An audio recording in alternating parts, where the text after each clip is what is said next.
যে ইমাম হোসাইনের একটা ছেলে ছিল আলী ইবনে জালাল আবদিন, আলী ইমামে আলী বাপের নামে নাম রাখছে। তারে ইয়াজিদের বাহিনীর সীমার যে ছিল সে অনেক চেষ্টা করছে হত্যা করার জন্য, কিন্তু অন্য সদস্যদের কারণে আলী জালাল আবদিনকে হত্যা করতে পারেনি। সে লুকাইয়া, চাদর দিয়া লুকাইয়া কারবালার মাঠ থেকে নিজের বাড়িতে কুফায় নিয়ে গেছে। নিয়ে হযরত আলী, ইমাম হুসাইনের বাবার নাম যেমন আলী, ছেলের নামও আলী রাখছেন বাবার নামের সাথে মিলাইয়া। তো ওনার সন্তান আলীকে নিয়ে ওই লোকটা ইয়াজিদের বাহিনীর সদস্য সীমারের হত্যা করতে দেয় নাই, লুকিয়ে ঘরে নিয়ে গেছে। সকালবেলা কাঁদে, বিকালও কাঁদে, দুপুরেও কাঁদে, খাবার আইনা দিয়ে কাঁদে। আলী বলে এত কাঁদেন কা? কয় আহলে বাইতের মোহাব্বতে। আহলে বাইতকে যে মোহাব্বত করবে সে আল্লাহর জান্নাতে প্রবেশ করবে, হাসরের ময়দানে রাসূলের সাথে হাসর করবে। এই জন্য তোমার অনেক মোহাব্বত করি।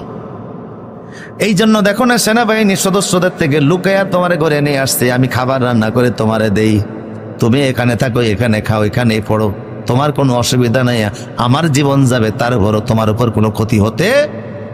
হঠাৎ করে কুফার গভর্নর ইবনে জিয়াদ ঘোষণা দিল, শুনেছি হোসাইনের ছেলে আলী কারবালার মাঠে হত্যা হয় নাই, মারা যায়নি, সে বেঁচে আছে। যদি কোনো ব্যক্তি জীবিত বা মৃত এনে ধরে দিতে পারেন তাহলে তাকে 300 দিরহাম দিব।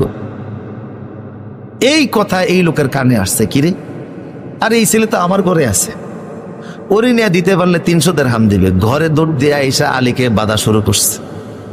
হোসাইনের ছেলে আলী বলে, আমারে বাঁধতেছ কেন? ইয়াজিদের কাছে, ইয়াজিদের গভর্নর ওবায়দুল্লাহ ইবনে জিয়াদের কাছে দিলে 300 দিরহাম পাওয়া যাবে।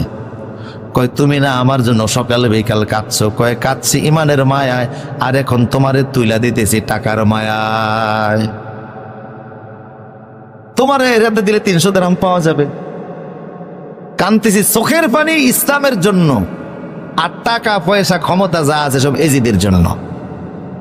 এরকম মুসলমান এখনো আছে না নাই?